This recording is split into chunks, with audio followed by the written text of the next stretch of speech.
আগে ৪৭ লক্ষ আমরা আবাসন যোজনায় বাড়ি তৈরি করে দিয়েছি।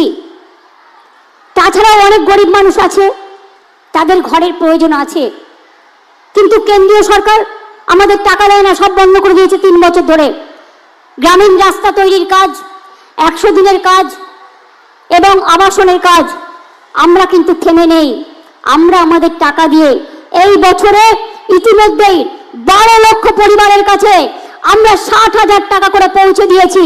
আপনারা কমপ্লিট করলে ডিসেম্বর মাসে আবার ৬০,০০০ টাকা করে পাবেন, যাতে আপনার বাড়ি কমপ্লিট হয়ে যায়। আর আরো ১৬ লক্ষ বাকি থাকবে। আমরা সার্ভে করে দেখেছি ২৮ লক্ষ জেনুইন কেস আমরা পেয়েছি, ১২ লক্ষ দিয়েছি, অর্ধেক দিয়েছি, অর্ধেক পাবেন ডিসেম্বর মাসে।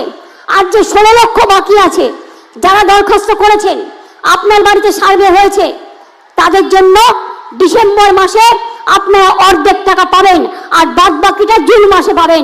অর্থাৎ আরো ১৮ লক্ষ মানুষকে আগামী ১.৫ বছরের মধ্যে আপনাদের বাড়ি করে দেওয়া হবে।